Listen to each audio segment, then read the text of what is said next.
Let me list all the formulas so far. That's a chain rule formula basically. We are assuming that u has x in it, right? Because we assume that u equals to some x or t, whatever. But that prime is with respect to x or t, but there is u to the n. So the formula is n times u to the n minus 1 times u prime. For derivative of sine u is cosine u times u prime.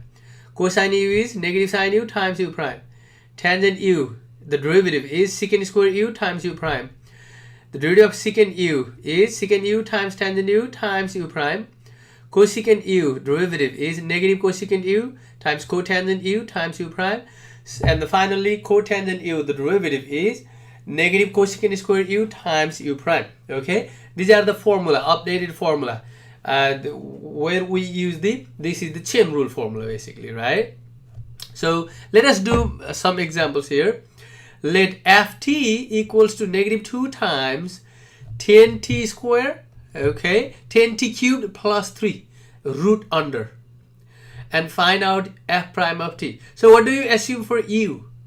So basically ft is how much? So you can write f of t is equals to negative 2, and then you can write 10t to the cubed plus 3 to the 1/2. You can write that way, right? It is like u to the n. You can write u to the n. So what we do is let u equals to 10t cubed plus 3 without the exponent. Okay, so now what will be f prime of t then? F prime of t equals to, so basically you can write ft is basically negative 2 times u to the 1/2, right? That will be ft.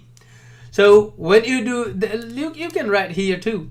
So let u is that much, then ft will be negative 2 u to the 1/2. Now you need to find out the derivative of this with respect to t, not with respect to u. That's why you need to do n minus 1 times u prime, right?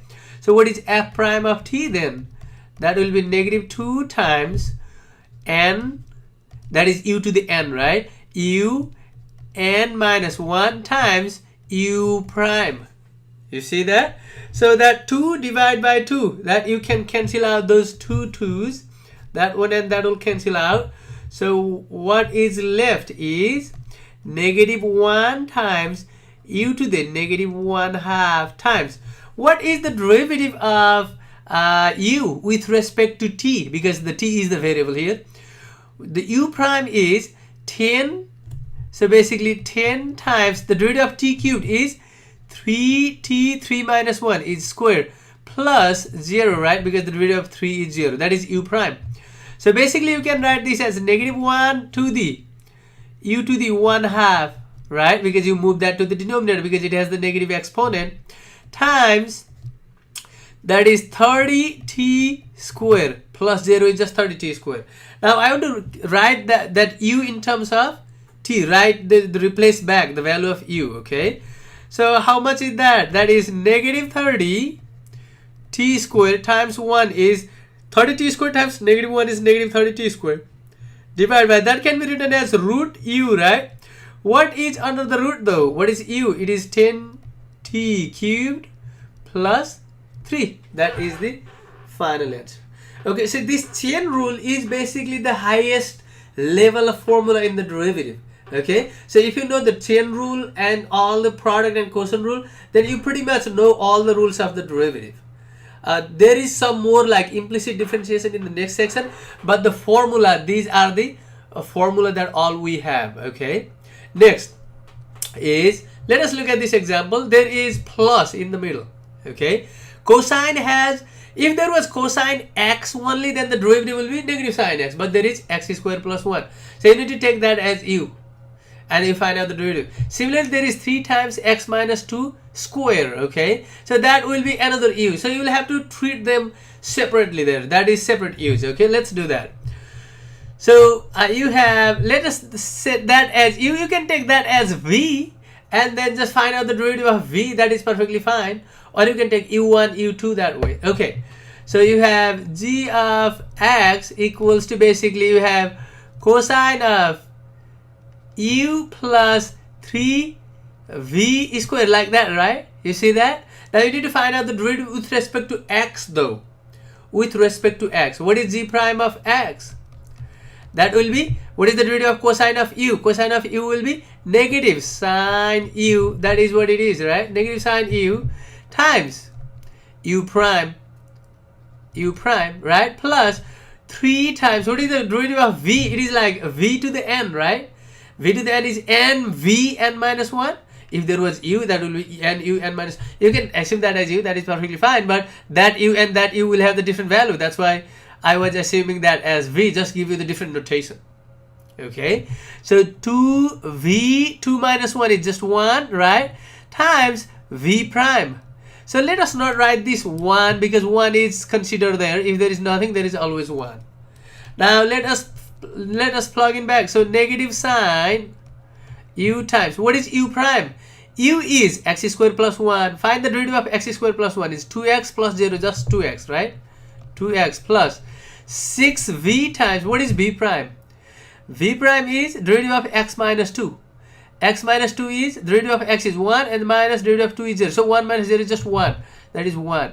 Now we plug in back the value of u and v. Negative sine x squared plus 1 times 2x plus 6 times v is x minus 2.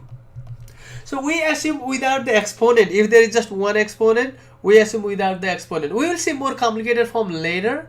Okay, but for now, just u or v is considered the base value. Okay. So next example, that's the final answer. Okay, you can write the 2x in the front. So you can write like negative 2x times sine x squared plus 1 plus 6x minus 2 or 6x minus 12. That is the final value for g prime of x. Okay, let us do this example. There is a product rule. You need to use the product rule. Okay, it is like u, don't get confused with u and v. Let me write down this line like f and this like g. Okay, f and then g. So what is the product rule first? So the product rule is f prime times g plus f times g prime. You see that? That is the product rule. So you need to be careful on that first. So let us write down the derivative, and then within that product rule, we will have to use the chain rule. Okay.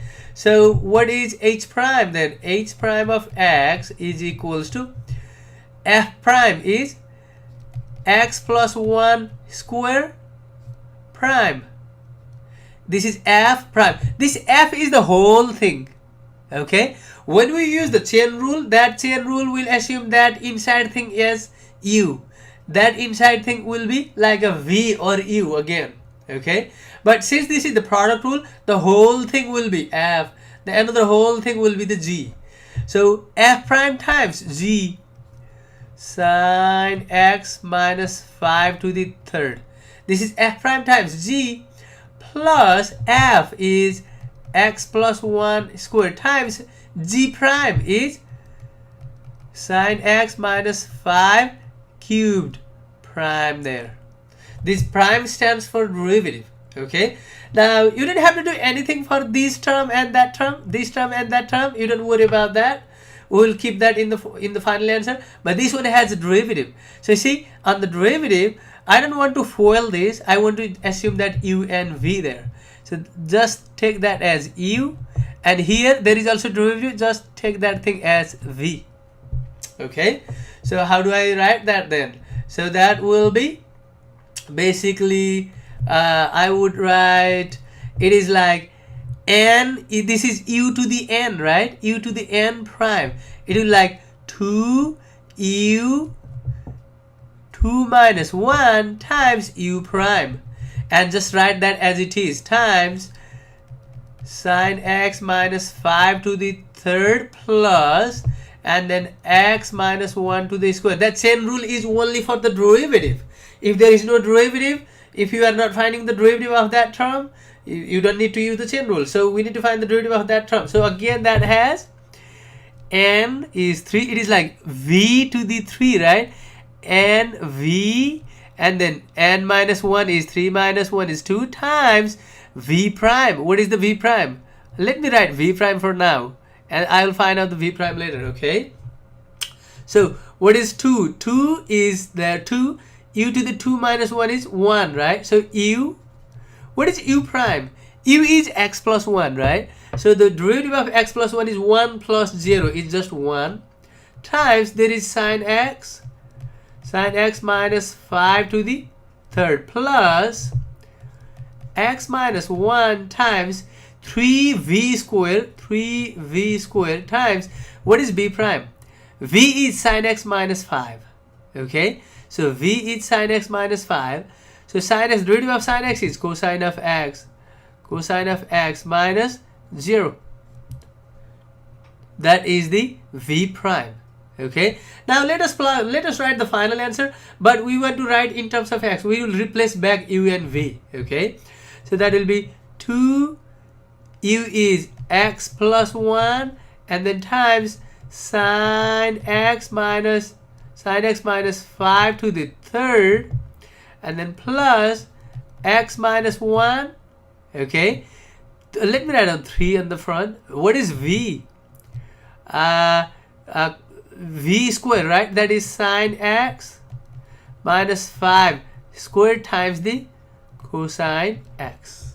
Okay, so you can live like this, or if you want to be nicer, then it is 2x plus 1. Okay, let me correct something. This is not x minus 1, this is x plus 1, right? You see that? This is x plus 1, this is x plus 1, x plus 1.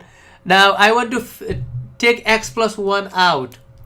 Okay, so because x plus 1 is common to all of those, right?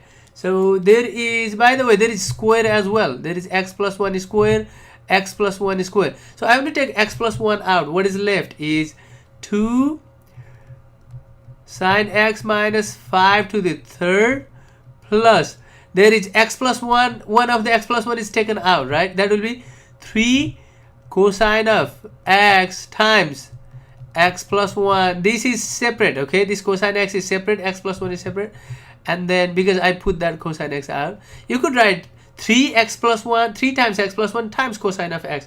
I think that is better way to write. Okay, let me do that.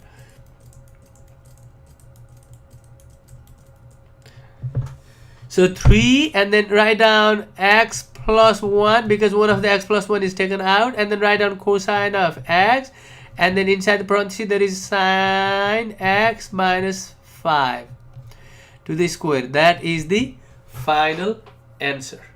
Okay guys, so basically the idea is same, but since this is the highest level of the formula we use in the derivative, so it is a little long. We'll have to use all the power rule, product rule, quotient rule, and then chain rule in the same problem.